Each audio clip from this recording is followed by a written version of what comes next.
여러분 안녕하세요. 이상훈 목사입니다. 외국인이 제일 먼저 한국어를 배운다고 하면 어떤 단어들이 있을까요?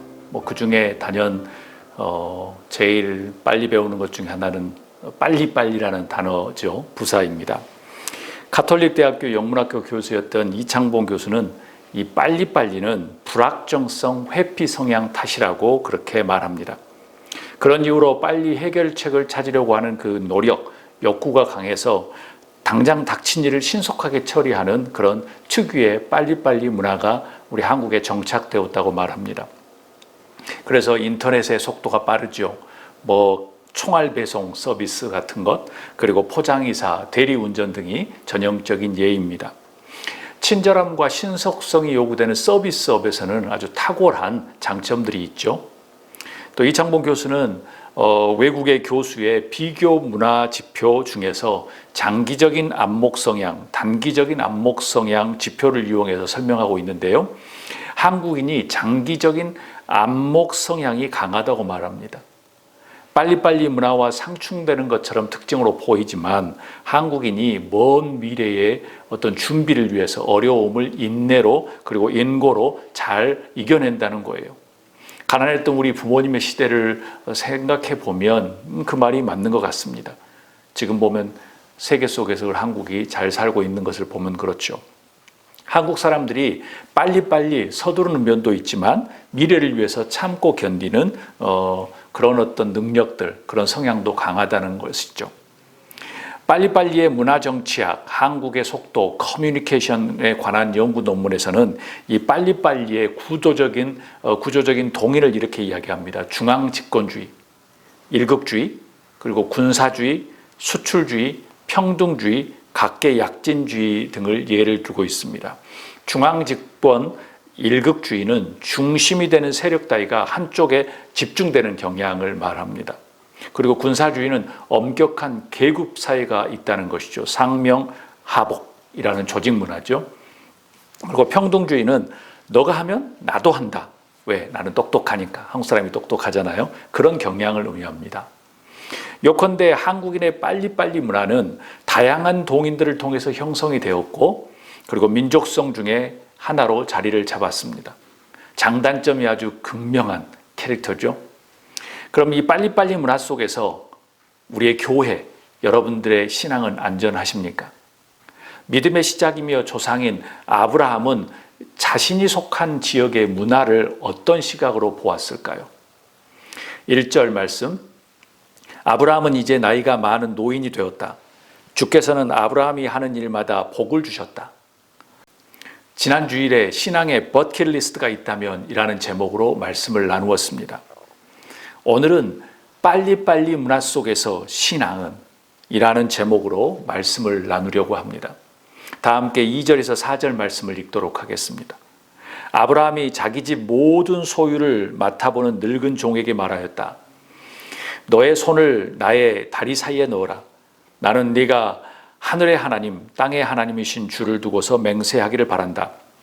너는 나의 아들의 아내가 될 여인을 내가 살고 있는 이곳 가나안 사람의 딸들에게서 찾지 말고 나의 고향, 나의 친척이 사는 곳으로 가서 거기에서 나의 아들 이삭의 아내 될 사람을 찾겠다고 나에게 맹세하여라. 아브라함이 집안의 소유를 책임지고 있는 나이가 든 그 매니저를 불러서 부탁을 합니다. 이삭의 아내를 찾고 있는데 지금 살고 있는 팔레스타인 가나안에서 찾지 말고 나의 고향 아브라함의 고향 갈대아 우르 쪽에 가서 찾으라고 말합니다. 여기에서 많은 질문이 나오게 되죠. 왜 고향과 친척집을 지금 몇십 년 전에 떠났음에도 불구하고 그곳에서 이삭의 아내를 찾으라고 하는 것일까? 이 부분에서 믿음의 조상 아브라함이 문화를 어떻게 보고 있는가? 아브라함의 문화를 바라보는 시각을 알 수 있습니다. 우리 다 함께 읽어보도록 하겠습니다. 신앙인은 문화를 거꾸로 보아야 한다. 신앙인은 문화를 거꾸로 보아야 합니다. 현실의 문화를 비판과 필터링 없이 받아들이지 말라는 의미입니다. 아무리 우리의 문화일지라도 한국인의 피 속에는 빨리빨리 문화가 있습니다. 그래서 그 빨리빨리의 문화를 한번 거꾸로 다시 보자는 겁니다. 비판과 필터링을 가지고 보자는 거예요. 아브라함은 50여 년이 넘는 시간 동안 나그네와 떠돌이로서 유목민으로 살았습니다. 그는 많은 다양한 문화를 경험했지요. 당시 최고의 문명 중에 하나, 최고의 문명이었던 이집트 문명, 메소포타미아 문명, 그건 자신의 고향의 문명이죠. 그리고 소돔과 고모라의 문명, 그리고 지금 머물고 있는 가나안의 문명을 경험했습니다. 그리고 또한 노년에는 하느님마다 하나님께서 복을 주셨습니다. 그러는 동안에 그는 문화를 거꾸로 보는 연습을, 거꾸로 보는 경험을 하게 됩니다. 문화를 보고 사유하는 힘이 길러졌다는 의미입니다. 각자의 문화 속에서 신앙의 눈으로 보는 훈련을 해왔던 것이죠. 그의 생각에 거대한 이집트 문명과 가나안 문명에서 이삭의 아내를 구할 수 없다고 생각을 한 것이죠. 왜일까요? 우리는 정답을 모릅니다. 성서에 기록되지 않았기 때문입니다. 하지만 그의 뜻은 확고했습니다. 오죽했으면 2절에 너의 손을 나의 다리 사이에 넣어라. Put your hand under my thigh. 그 이유는 뭐죠? 그 뜻은 그가 철저하게, 자신의 늙은 종이 매니저가 철저하게 그 약속을 지키겠다고 다짐을 듣고 싶은 거였죠. 3절 말씀 한번 다 함께 읽도록 하겠습니다. 나는 내가 하늘의 하나님, 땅의 하나님이신 주를 두고서 맹세하기를 바란다. 너는 나의 아들의 아내가 될 여인을 내가 살고 있는 이곳 가나안 사람의 딸에게서 찾지 말고 나의 고향, 나의 친척이 사는 곳에서 거기에서 나의 아들 이삭의 아내 될 사람을 찾겠다고 나에게 맹세하여라. 아멘. 맹세를 하라는 말을 2번이나 합니다. 가나안 여인과 혼인하는 것을 절대 찬성하지 않겠다고 지금 확고부동한 자신의 의지를 보여줍니다. 가나안 문화의 여성이 이삭의 아내가 되면 하나님을 믿는 신앙을 잃어버리고 자신들을 우상에 빠질 것을 염려한 것은 아니었을까라는 추측을 해봅니다. 분명히 가나안도 발달된 농경과 상업 문화를 가지고 있었음에도 불구하고 말이지요. 기독교 교육학자 앨리스 넬슨은 그의 책 Where Faith Begins에서 이렇게 이야기합니다. 개인은 말씀 즉 계시를 통해서 새롭게 태어나야 하지만 개인은 갑자기 달라지지 않는다. 왜냐하면 모든 과거의 습관들과 기질과 기술들과 능력들이 여전히 그와 함께 하고 있기 때문이다 라고 말했습니다. 아브라함은 기독교 교육학을 배우지 않았지만 문화를 거꾸로 바라보는 사유를 통해서 알게 된 겁니다. 이렇게 교육학자가 이야기하는 것처럼 사람은 쉽게 변하지 않는구나. 바울 사도도 로마서 12장 1절 2절에 이렇게 이야기합니다. 형제자매 여러분, 그러므로 나는 하나님의 자비하심을 힘입어 여러분에게 구원합니다. 여러분의 몸을 하나님께서 기뻐하실 거룩한 산제물로 드리십시오. 이것이 여러분이 드릴 합당한 예배입니다. 여러분은 이 시대의 풍조를 본받지 말고 마음을 새롭게 함으로 변화를 받아서 하나님의 선하시고 기뻐하시고 완전하신 뜻이 무엇인지 분별하도록 하십시오. 이 말씀을 우리가 잘 알고 있죠. 이 말씀을 메시지 성경으로 한번 읽어보도록 하겠습니다. 이해가 더 쉽습니다. 문화에 너무 잘 순응하여 아무 생각 없이 동화되어 버리는 일이 없도록 하십시오. 대신에 여러분은 하나님께 시선을 고정하십시오. 그러면 속에서부터 변화가 일어날 것입니다. 여러분을 둘러싸고 있는 문화는 늘 여러분을 미숙한 수준으로 끌어낮추려 하지만 하나님께서는 언제나 여러분에게서 최선의 것을 이끌어내시고 여러분 안에 멋진 성숙을 길러주십니다. 아멘. 이해가 너무 쉽죠? 사랑하는 여러분, 아브라함이 자신이 거주하고 경험했던 최고의 문화들, 당대 최고의 문화를 거꾸로 보기 시작했습니다. 그렇다면 우리도 빨리빨리 문화, 한국의 빨리빨리 문화를 거꾸로 보아야 합니다. 성서는 문화에 너무 잘 순응하여 아무 생각 없이 동화되지 말라고 지금 바울 사도는 이야기합니다. 그리고 아브라함은 자기가 속해 있는 아주 좋은 정말 화려한 문화에서 이삭의 아내를 찾지 말고 자신의 고향 친척에 가서 아내를 취하라고 이야기합니다. 여러분을 둘러싼 문화를 거꾸로 보고 하나님께 시선을 고정하는 여러분이 될 수 있기를 주님으로 축복합니다. 그냥 좋다고 화려하다고 그냥 순응하며 동화되지 마십시오. 신앙인이 문화를 거꾸로 보기 위해서 어떻게 해야 할까요? 빨리빨리 이 문화 속에서 우리의 신앙은 어떻게 안전하게 지킬 수 있을까요? 우리 다음 목소리 읽도록 하겠습니다. 성서에서 올바른 신앙의 모델을 찾으라. 즉 이겁니다. 현실의 문화에서 신앙의 모델을 찾지 말라는 말씀입니다. 성서에서 문화를 곱씹고 사유하며 거꾸로 보았던 사람 중에 아마도 아브라함이 단연 돋보이는 존재입니다. 타 문화를 경험했던, 아주 다양한 경험했던 성서의 사람들을 뽑으라고 하면 요셉, 다니엘, 바울을 뽑을 수 있습니다. 요셉은 종이 되어서 종의 신분으로 이집트에 가서 살았지요. 다니엘도 바벨론 포로가 되었지요. 바울은 기꺼이 이방인의 전도자가 되어서 수많은 나라를 경험했습니다. 위의 세 사람도 아주 훌륭한 문화를 경험하고 그곳에서 이겨냈던 위대한 모델들이지만 그들보다 더욱 문화에 대한 접근 방식이 유별난 사람이 믿음의 조상 아브라함이었습니다. 험한 세상 문화 속에서 나그네와 떠돌이로 살았던 그는 그의 신앙과 그 자손들의 신앙의 유산을 지키기 위해서 고군분투를 하고 있습니다. 그는 세계 최고 문명 중에 하나였던 대도시 갈대아 우르 출신이에요. 그리고 가나안 땅에서 유목민으로 살았고요. 이집트 문명까지 경험합니다. 이집트 문명 중에서도 최고의 지역 바로의 왕궁까지 경험했습니다. 나중에는 그의 선물을 가지고 아주 여유 있게 이집트를 나오게 되죠. 특히 주목할 것은 당시 화려한 문명의 도시였던 소돔과 고모라가 하나님의 유황불로 멸망하는 것까지 보았습니다. 그래서 그의 시각은 독특했습니다. 그런 이유로 아브라함에게 세상의 문화를 거꾸로 바라보는 건강한 영적인 눈을 가지게 된 겁니다. 건강함이라고 표현하지만 그 안에 두려움과 염려도 있었겠지요.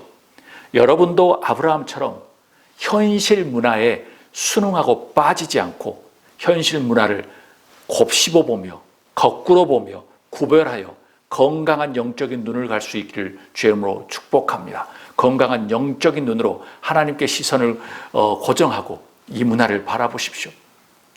그가 문화를 얼마나 중요하게 생각했는지 알 수 있는 부분이 있습니다. 바로 성서에서 그가 맹세를 한다라고 하는 표현입니다. 그 표현이 얼마나 사용했을까요? 창세기 아브라함 이야기에서 맹세를 한다는 표현은 몇 번 나오지 않는 아주 귀중한 표현입니다. 창세기 14장 22절에 가나안의 소돔과 고모라 중심으로 5개 나라가 그리고 그돌라오멜 4개국 연합군과 싸웠는데 5개국이었었던 소돔과 고모라 편이 지게 됩니다. 패하게 되죠. 그리고 조카 롯을 포로로 잡아갑니다. 그럴 때 아브라함이 자신의 집에서 함께 있는 그런 군사들, 사람들 318명을 데리고 가서 전쟁에서 승리합니다. 그때 소돔 왕이 아브라함에게 와서 이 전리품 다 가져가십시오라고 이야기합니다. 그때 아브라함이 하늘과 땅을 지으신 가장 높으신 주 하나님께 나의 손을 들어서 맹세합니다라고 맹세라는 단어를 사용합니다.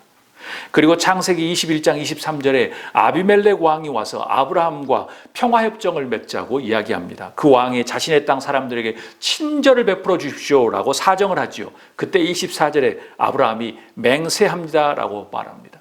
그런 후에 아브라함이 우물을 파서 증거를 삼고 부엘세바라고 이야기하죠. 그때 그 두 사람이 여기에서 이렇게 맹세하였으므로라고 적혀 있습니다.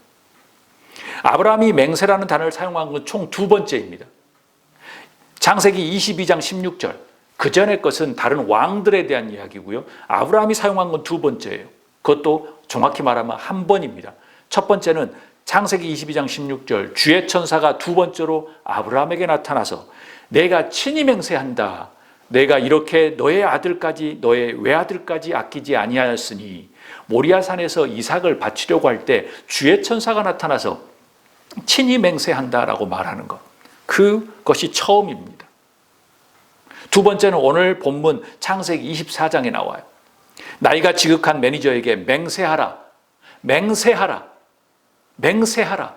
이삭의 아내를 구할 때 이렇게 하지 말라. 맹세를 하라는 단어를 창세기 오늘 본문에 3절, 7절, 8절, 9절 무려 4번이나 이야기합니다. 4번이나 사용했다는 것은 정말 중요하다는 의미겠죠. 여러분, 빨리빨리 문화 속에서 여러분의 신앙은 안전하십니까? 왜 아브라함은 그렇게 귀중한 단어였던 그 맹세라는 표현을 아끼고 처음으로 이번에 4번이나 나이 많은 그 매니저가 이삭의 아내를 찾으러 가는 그 모든 조건에서 맹세하라 4번이라고 이야기했을까요? 왜 화려하게 보이는 문화들을 버리고 자신의 고향에서 며느리감을 찾기를 원했을까요? 이것입니다. 다 함께 읽도록 하겠습니다. 어긋난 문화는 신앙의 유산을 무너뜨리기 때문이다. 어긋난 문화는 신앙의 유산을 무너뜨리기 때문입니다. 이의를 제기하실 수도 있습니다. 충분히 이해합니다.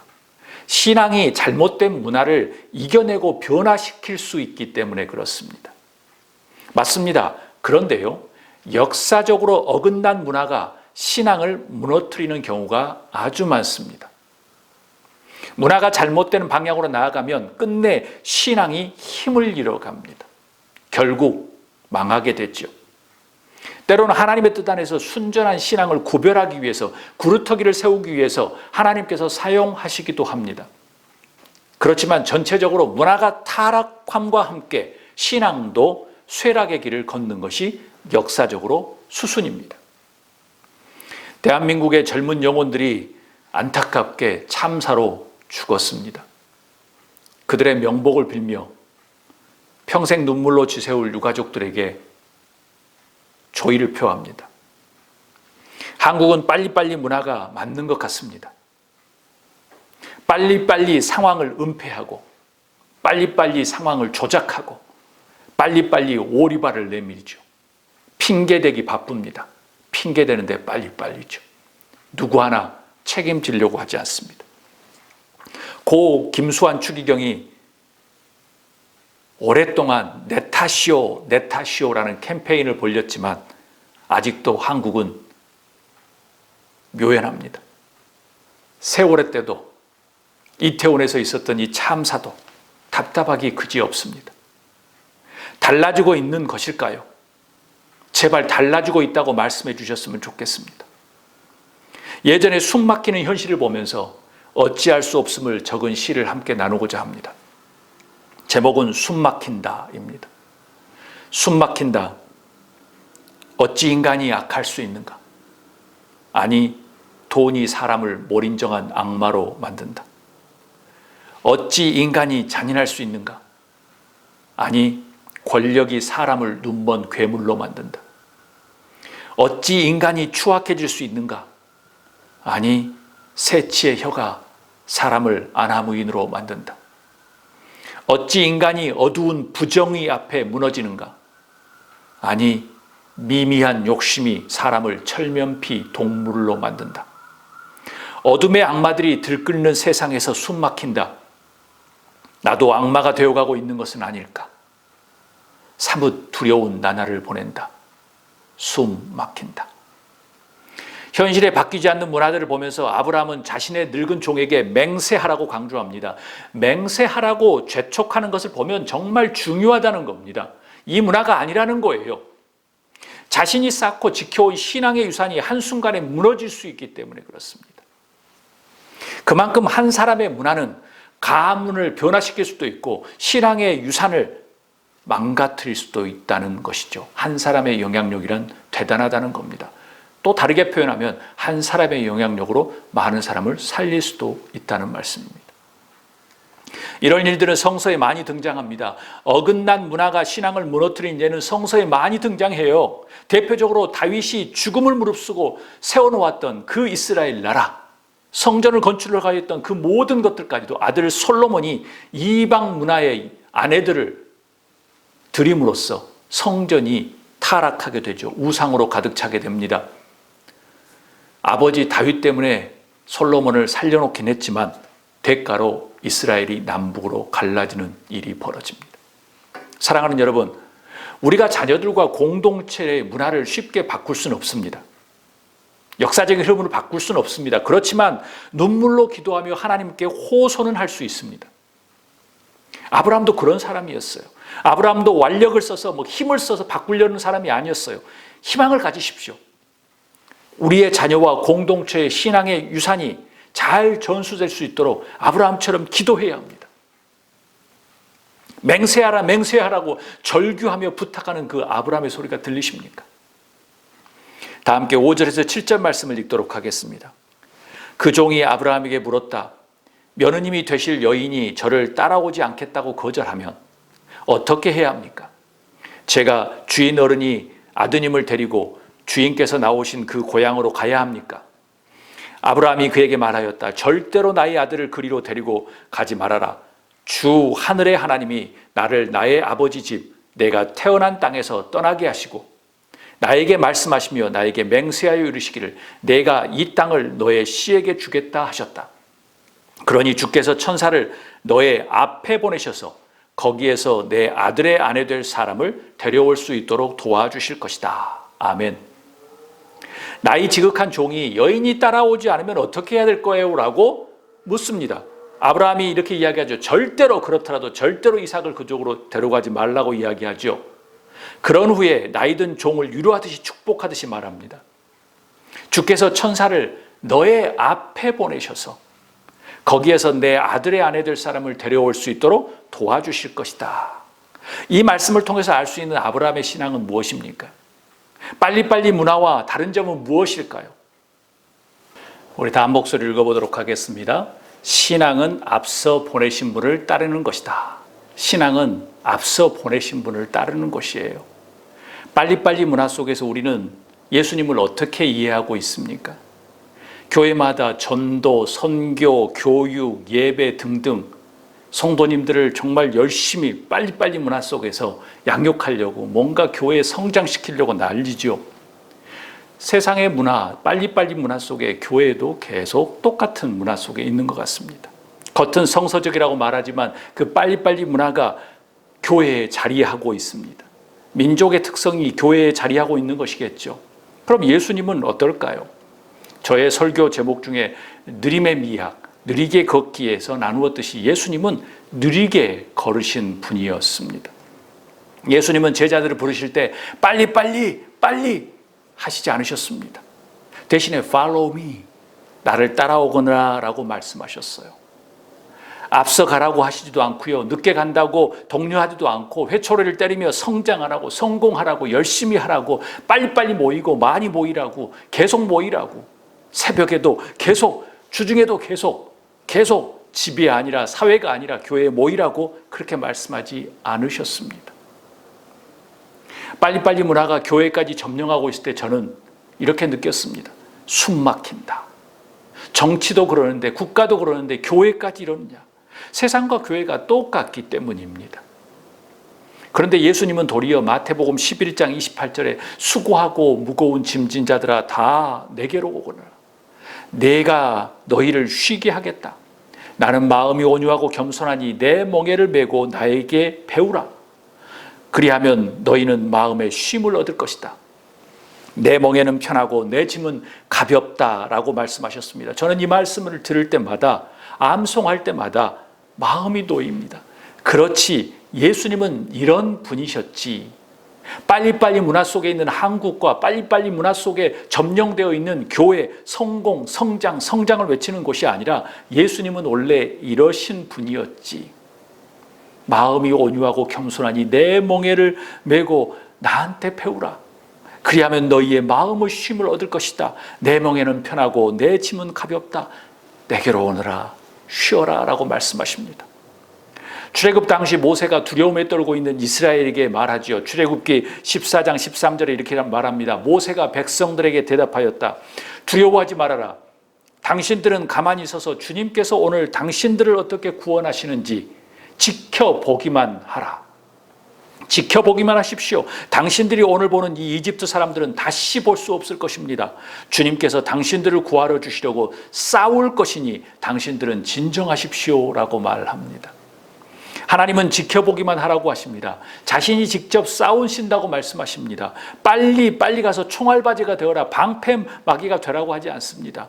직접 앞서 가시겠다고 말씀하십니다. 신앙은 앞서 가신 하나님을 따라가는 것입니다. 신앙은 인간의 힘과 노력과 계획으로 앞서가는 것이 아니라 Follow me 하시는 그 주님을 따라가는 겁니다. 성장, 성공을 위해서 하나님의 이름과 성경을 이용하고 그것을 수단으로 사용하는 것이 아니라 하나님을 신뢰하는 겁니다. 하나님을 신뢰하는 것은 하나님이 하시도록 하나님께 맡겨드리고 기다리는 것입니다. 다 함께 우리 8절 9절 말씀을 읽도록 하겠습니다.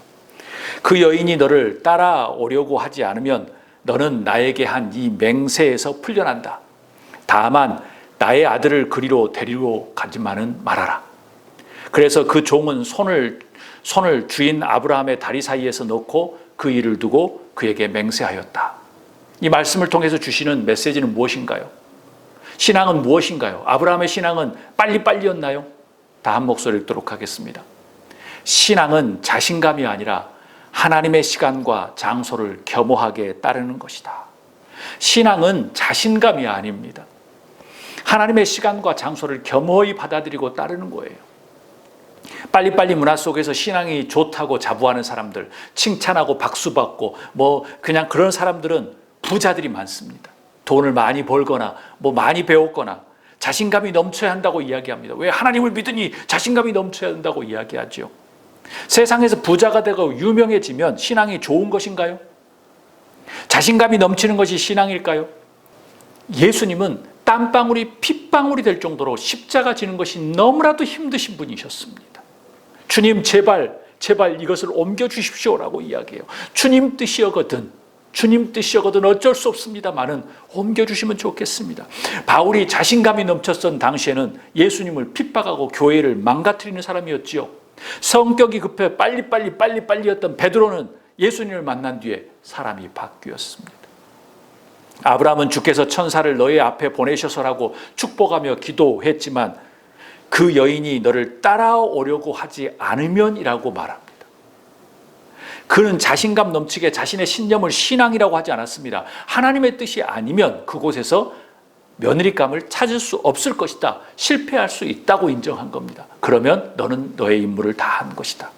하나님이 기도를 응답하지 않을 수도 있다는 말씀이에요. 여러분, 신앙은 인간의 계획으로 잘 될 것이라고 고집하는 게 아닙니다. 하나를 고집하면 문제가 생기고요. 신앙도 무너지기 때문입니다.